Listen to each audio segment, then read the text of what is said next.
สบายดีทานผู้ส้ม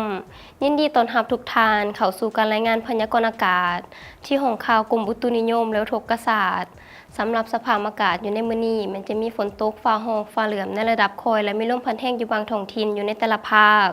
ต่อไปให้มาติดตามมือแผนที่อากาศและรูปภาพดาวเทียมนํกันเลยความกดดันอากาศสูงของอากาศเย็นจะอ่อนกำลังลงแต่จะปกคลุมอยู่ทั่วทุกภาคของประเทศลาวโดยกำลังอ่อนสมทบกับกระแสลมตะวันตกพัดปกคลุมทั้งภาคเหนือและกระแสลมตะวันออกเฉียงใต้พัดปกคลุมทั้งภาคกลางลงหาภาคใต้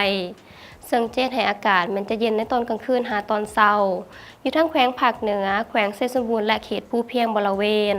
พร้อมจะมีฝนตกฟ้าร้องฟ้าเหลื่อมในระดับคอยและมีลมพัดแรงอยู่บางท้องถิ่นอยู่ในแต่ละภาค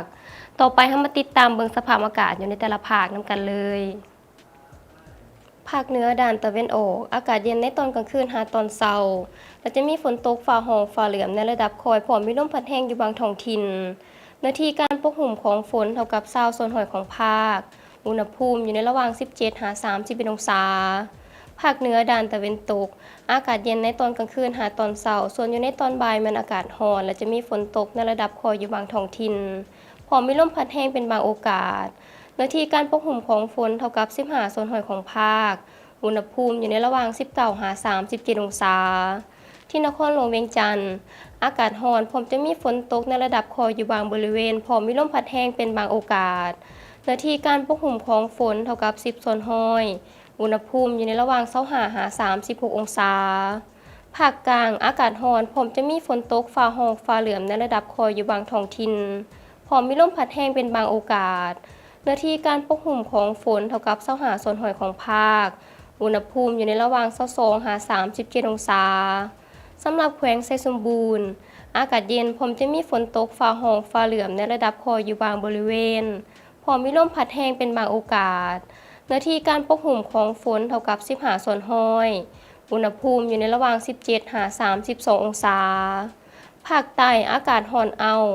พร้อมจะมีฝนตกฟ้าร้องฟ้าเหลื่อมในระดับคอยอยู่บางท้องถิ่นพร้อมมีลมพัดแรงเป็นบางโอกาสหน้าที่การปกคลุมของฝนเท่ากับ20ส่วนหอยของภาคอุณหภูมิอยู่ในระหว่าง24-38องศาสำหรับเขตภูเพียงบริเวณอากาศเย็นพร้อมจะมีฝนตกฟ้าร้องฟ้าเหลื่อมในระดับคอยอยู่บางบริเวณพร้อมมีลมพัดแรงเป็นบางโอกาสหน้าที่การปกคลุมของฝนเท่ากับ25ส่วนหอยอุณหภูมิอยู่ในระหว่าง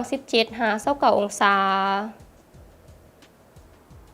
ท่านผู้ชมที่เคารพมาฮอดนี้การรายงานพยากรณ์อากาศก็ได้หมดเวลาลงแล้วท่านสามารถติดตามข่าวสารการพยากรณ์อากาศได้ที่ Facebook และ YouTube ที่ขึ้นด้านลุ่มนี้สำหรับมื้อนี้ขอกล่าวคำว่าสบายดี